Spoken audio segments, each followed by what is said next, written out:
Thank you so much. അപ്പോൾ എന്താ പറയുക, എല്ലാവരും മെസ്സേജ് അയക്കണമെന്ന് കുറച്ചിട്ട് ഡയറക്റ്റ് ഗ്രൂപ്പിലേക്ക് ഫോളോ ചെയ്യാൻ വേണ്ടി തുടങ്ങിയിട്ടുണ്ട്. അപ്പോൾ അത് ഭയങ്കര യൂസ്ഫുള്ളായി. കാരണം വെച്ച് കഴിഞ്ഞാൽ നമുക്കിങ്ങനെ ഫോണിൽ ഇങ്ങനെ മെസ്സേജ് വന്നുകൊണ്ടേ ഇരിക്കണമായിരുന്നു. ഇപ്പോൾ എന്ന് പറഞ്ഞാൽ ഡയറക്റ്റ് നമുക്ക് ഗ്രൂപ്പിലേക്ക് ഫോളോ ചെയ്യുമ്പോൾ നമുക്ക് ഗ്രൂപ്പ് മാത്രം ഫോളോ അപ്പ് ചെയ്താൽ മതിയല്ലോ. അപ്പോൾ അതുകൊണ്ട് വളരെ താങ്ക് യു. പിന്നെ നിങ്ങളുടെ ഡൗട്ട്സും കാര്യങ്ങളൊക്കെ നിങ്ങൾ കമൻറ്റ്സ് ഇട്ടോളൂ കേട്ടോ, നമുക്ക് ഡിസ്കസ് ചെയ്യാം. ഓക്കെ. പിന്നെ നമ്മളിപ്പോൾ വർക്ക്ഷോപ്പ് കണ്ടക്ട് ചെയ്യുന്നത് പെയ്ഡ് വർക്ക്ഷോപ്പാണ്.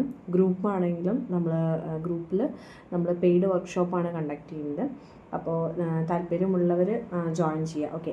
ജസ്റ്റ് ഡീറ്റെയിൽസ് അറിയാൻ വേണ്ടി മാത്രമായിരിക്കരുത്. നിങ്ങൾക്കൊരു ഡ്രീം വേണം. ദാറ്റ് ഈസ് നിങ്ങൾക്കും ഒരു എന്താ പറയുക, അബാക്കസ് നിങ്ങൾക്കും ഒരു ഓൺലൈൻ ടീച്ചർ ആവാൻ നല്ല ആഗ്രഹമുണ്ട്, അല്ലെങ്കിൽ നിങ്ങൾ ആ ഒരു ഫീൽഡിലേക്ക് കംപ്ലീറ്റ് ആയിട്ട് ഇറങ്ങാൻ താല്പര്യമുണ്ട് എങ്കിൽ മാത്രം ജോയിൻ ചെയ്യുക. ജസ്റ്റ് ഒരു എൻക്വയറി ആയിട്ട് നമ്മളിടുമ്പോൾ നമ്മളെ തന്നെയാണ് വിശ്വസിക്കാതെ നമ്മൾ എൻക്വയറി ഇടുന്നത് അല്ലേ. അതായത് മേ ബി സക്സസ് ആവാം, ചിലപ്പോൾ സക്സസ് ആവാതിരിക്കാനുള്ള സാധ്യതയുണ്ട്.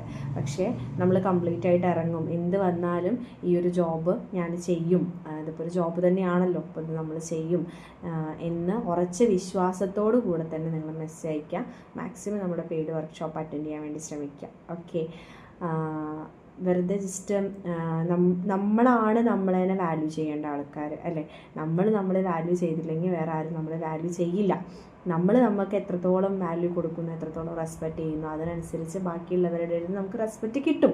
കിട്ടിയില്ലെങ്കിലും കുഴപ്പമൊന്നുമില്ല. ഇപ്പോൾ നമ്മൾക്ക് റെസ്പെക്റ്റ് നമ്മളുടെ അടുത്ത് വേണം. അതാണ് നമുക്ക് ആദ്യം വേണ്ടത്. അപ്പോൾ നിങ്ങൾ തീർത്തും ഇതിലേക്ക് ഇറങ്ങാൻ ശ്രമിക്കുകയാണ്, അല്ലെങ്കിൽ കംപ്ലീറ്റ് ആയിട്ട് ഇറങ്ങണമെന്ന് ആഗ്രഹം നിങ്ങൾക്ക് അത്രയും ഉണ്ടെങ്കിൽ നിങ്ങൾ തീർച്ചയായിട്ടും നമ്മുടെ വർക്ക്ഷോപ്പ് അറ്റൻഡ് ചെയ്യുക. നിങ്ങൾ കുട്ടികളെ കിട്ടുന്നത് എങ്ങനെയാണെന്നും അതുപോലെ ഏത് പ്ലാറ്റ്ഫോം വഴിയാണ് എടുക്കേണ്ടതെന്നും തുടങ്ങിയിട്ട് ഒരുപാട് കാര്യങ്ങൾ നിങ്ങളുമായിട്ട് ഡിസ്കസ് ചെയ്യാം. അതുപോലെ ടൂളുകൾ യൂസ് ചെയ്യേണ്ട കാര്യങ്ങളാണെങ്കിലും മാർക്കറ്റിംഗ് ചെയ്യേണ്ട കാര്യങ്ങളാണെങ്കിലും ഒരുപാട് കാര്യങ്ങൾ, അതുപോലെ എക്സ്പീരിയൻസുകളാണെന്നുണ്ടെങ്കിൽ ഒരുപാട് കാര്യങ്ങൾ നമുക്ക് അതിൽ ഷെയർ ചെയ്യാം കേട്ടോ. അപ്പോൾ സ്റ്റേ ട്യൂൺഡ്. Thank you.